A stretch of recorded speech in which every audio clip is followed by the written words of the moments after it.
The dust rose slow and stubborn behind the wagon wheels as she crossed the last mile of land that used to belong to her family. The sky stretched wide and merciless above her, pale blue and endless like it remembered every promise ever made and broken. Clara Whitmore sat stiff on the bench seat, with her gloved hands folded tight in her lap, telling herself this was business and nothing more, that she had come to sell the ranch and close a chapter that no longer had room for her. Yet the smell of dry grass and sun-baked earth worked its way into her chest, pulling memories loose that she had spent 10 years locking away. Her father's laugh, her mother's soft humming, the creak of fence posts in the evening wind. She told herself not to look, but her eyes betrayed her and drifted across the rolling acres, the leaning barn, the crooked windmill, the land still breathing like it had been waiting for her return. She had rehearsed this moment in her head 100 times back in the city. Imagined the ranch empty and silent, imagined handing the deed to a lawyer or a stranger and walking away clean. But nothing had prepared her for the sight of a man standing by the north fence, sleeves rolled up, hat tipped low, hammer rising and falling in a steady rhythm, each strike sharp and sure. The sound carried across the field like a heartbeat. He moved with the ease of someone who belonged to the land, who knew where every stone lay buried. Clara's wagon slowed without her meaning it to, her gaze fixed on the broad set of his shoulders, the way sunlight caught dust in his dark hair. She felt a flicker of irritation at the unexpected presence, followed immediately by something far more unsettling. Curiosity. She cleared her throat and urged the horses forward, reminding herself that whoever he was temporary, like her, like this visit. The ranch had been leased out after her father's death, passed through hands that never stayed long. She assumed this man was another hired pair of hands, nothing more. Yet as the wagon drew closer, he straightened and turned, and their eyes met across the fence line. The moment stretched thin and strange, his gaze steady and unreadable, hers sharp and guarded. Neither smiled, neither spoke. The wind lifted her hair from beneath her hat and carried the smell of leather and sweat and iron, and something warm and unfamiliar stirred in her chest. She hated that it did. He touched the brim of his hat in greeting, a simple gesture, respectful, unassuming, but it struck her harder than it should have. She nodded once in return, chin high, posture stiff, city manners clashing with country silence. He went back to his work without another glance, hammer ringing out again, as if she were no more remarkable than a passing cloud. Clara told herself she preferred it that way. Anonymity, distance, control. She had learned to survive on those things. Still, her eyes followed him longer than necessary, noting the way his hands moved, with practiced care, the way he tested each post before driving the nail home. The fence wasn't just being fixed, it was being mended, made whole. She found the house much as she remembered it, smaller than memory had promised, weathered but standing. The porch sagged slightly at one corner, and the paint had faded to a soft gray that matched the clouds gathering in the west. Clara stepped down from the wagon and stood there for a long moment, boots planted in the dirt, listening to the creak of the windmill and the distant rhythm of that hammer. She should have gone inside, should have begun sorting papers and plans and goodbyes. Instead, she leaned against the porch rail and let herself feel the weight of the place settle over her. Grief and love tangled tight like barbed wire when the hammering stopped. She felt it more than she heard it. The sudden quiet pressed in around her. Moments later, footsteps crunched across the yard. She turned as the man approached. Closer now, details sharpening. He was taller than she had thought, sun-browned skin, a scar cutting pale along his jaw, eyes the color of dark earth after rain. He stopped a respectful distance away and spoke first, his voice low and even, carrying a hint of the land in every word. He said he hadn't known she was coming today, apologized if he was in the way. Clara bristled at the assumption, but corrected herself just as quickly, explaining she was the owner, here to settle matters and sell the property. The words tasted strange in her mouth, heavier than they had back in the city. Something shifted in his expression at that. Not surprise exactly, but interest, sharpened by caution. He introduced himself as Luke Harper, said he'd been hired to tend the place while the paperwork dragged on. Fences, stock, repairs no one else bothered with. His gaze flicked briefly toward the land behind him, as if checking on something living and breathing. Clara found herself asking questions she hadn't planned on. How long he'd been here, what condition the south pasture was in, whether the creek still ran clear in spring. Each answer came easy and honest, and with every word, the ranch took on color again, not as a burden or an asset, but as something cared for by the time the sun dipped low and painted the sky in streaks of fire and gold. Clara realized with a start that she had spent the entire afternoon talking with a man she had intended to ignore. They stood by the fence together, watching the land settle into evening, the air cooling between them. Luke mentioned supper cooking in the bunkhouse, offered her a plate without expectation. She hesitated, the sensible choice clear in her mind, yet her heart, traitorous and aching, leaned toward the sound of his voice and the quiet strength in his presence. She had come to sell the ranch and leave by morning, she reminded herself. But as she looked out over the land, and then back at the man who had been fixing what others abandoned, she felt the first crack in a plan she thought unbreakable. Morning came slow and pale over the ranch, light spilling across the fields like it was being careful not to wake old ghosts. Clara stood on the porch with a tin cup, warming her hands, surprised to find she had slept deeper than she had in years. The city had trained her to wake sharp and guarded, but here the silence wrapped around her like a promise. She watched Luke moving near the barn, already working, already part of the land's rhythm, and it unsettled her how natural he looked there, like the ranch had chosen him in her absence. She reminded herself she was only staying long enough to sign papers and settle accounts, yet the thought felt thinner than it had yesterday. Stretched and fraying, they spent the day riding fence lines together, Luke insisting it was faster and safer to check the far corners that way, Clara agreeing before she could talk herself out of it. The horse beneath her remembered the land better than she did. Stepping sure where memory failed her, Luke talked as they rode, about storms that had taken posts clean out of the ground, about calves born weak but stubborn enough to survive, about nights so quiet you could hear your own thoughts rustling like leaves. Clara found herself listening more than speaking, her city life feeling distant and unreal under the open sky. She told him about the office towers and crowded streets, about numbers and deadlines and meetings that blurred together. He listened without judgment, nodding slow, and when she finished, he said the land could teach a person patience if they let it. The words settled into her deeper than she expected. At the south pasture, they dismounted and walked, the grass high and brushing against their legs. Luke stopped beside a weathered fence post and explained how he planned to reinforce it, pointing out where rot had set in and how the wire sagged just enough to invite trouble. Clara realized then that he spoke about the ranch the way some men spoke about family, with frustration and pride woven together. She admitted she hadn't known half of what he was telling her, that her father had handled these things and she had been young and eager to leave. Luke didn't criticize or console. He just said the land didn't hold grudges, it waited. The quiet understanding in his voice loosened something tight in her chest. She bent to touch the grass, fingers brushing the earth, and wondered when she had stopped believing she belonged anywhere. The days began to stack up after that,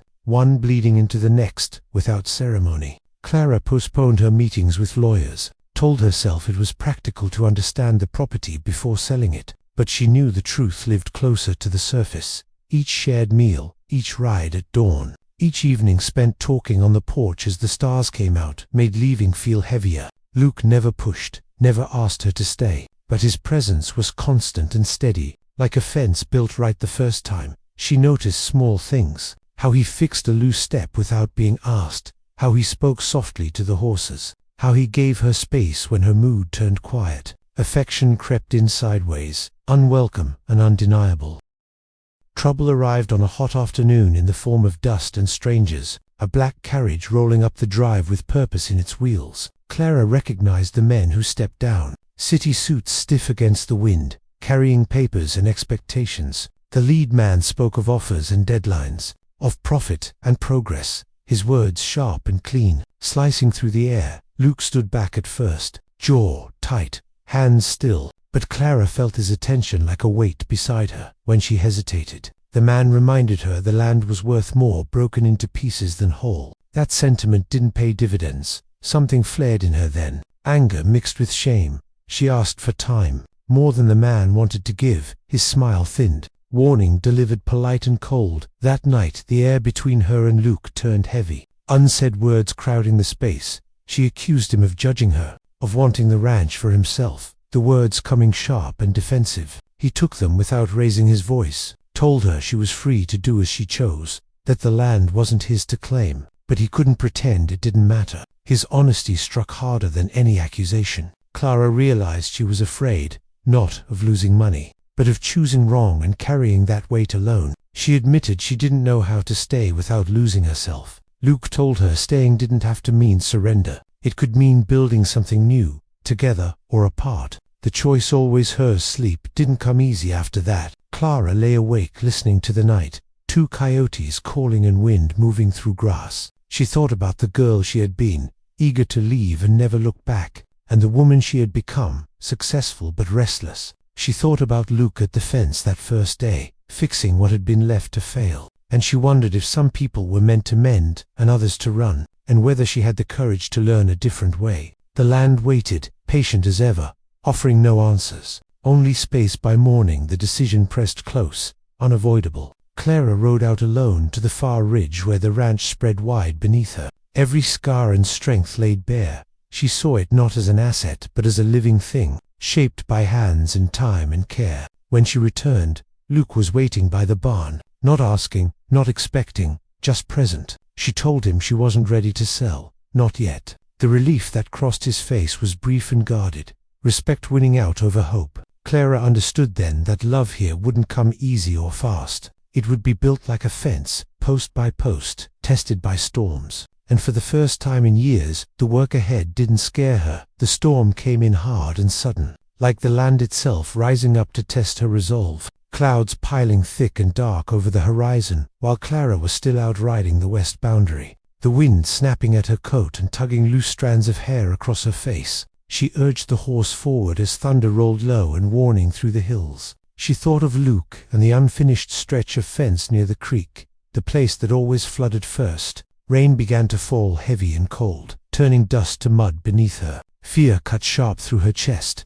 not for herself alone, but for everything she had chosen to protect. The ranch, the fragile hope taking root inside her. The man who had shown her what staying could mean. Luke saw the storm long before it broke, felt it in the air, and the way the horses shifted uneasy in the corral. When Clara didn't return on time, his worry turned restless. He saddled without hesitation and rode straight into the rain, following tracks already blurring in the mud. The creek had swollen fast, water roaring loud enough to drown out thought. He found her near the crossing, horse skittish, fence posts straining under the surge. Without a word they worked together, hands numb, muscles burning, tying lines, bracing posts, moving livestock to higher ground. Lightning split the sky, white and fierce, and in that raw moment Clara felt stripped down to truth.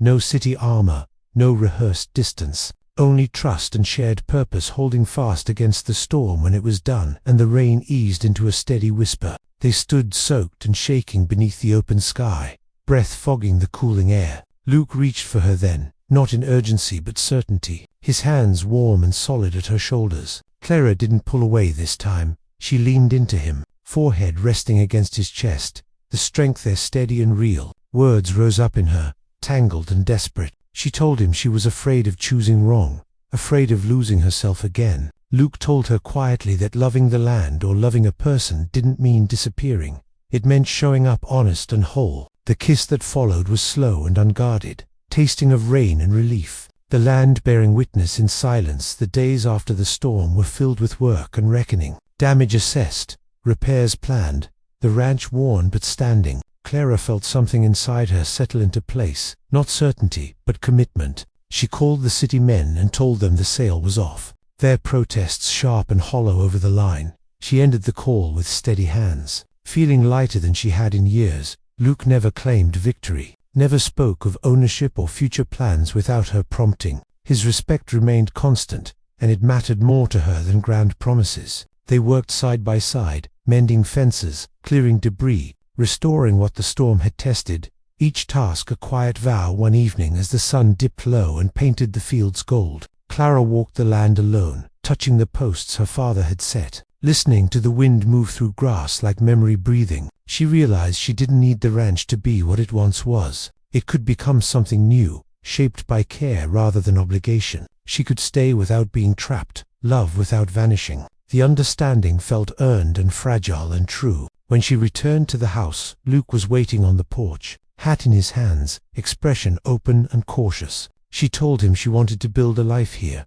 not borrowed or temporary, but chosen, with space for both of them to grow. His smile came slow and deep. Like sunrise after a long night, they didn't rush the future. The land taught them better than that. Weeks turned into months. Plans took shape, careful and deliberate. A small herd rebuilt, repairs finished right. Neighbors came by, curious and cautious. The ranch breathing back into the community. Clara learned the work with blistered hands and quiet pride. Luke learned her rhythms too, the way she needed silence some mornings, conversation others, love growing in steady measures. Tested by heat and fatigue and doubt, holding firm all the same, the offer came again in the fall. Bigger this time, tempting and heavy with promise. Clara read it through once and then handed it to Luke without comment. He read it and gave it back, saying only that the choice was hers. She stood at the fence where she had first seen him, hammer ringing out against memory, and she knew some things couldn't be bought without losing more than they gained.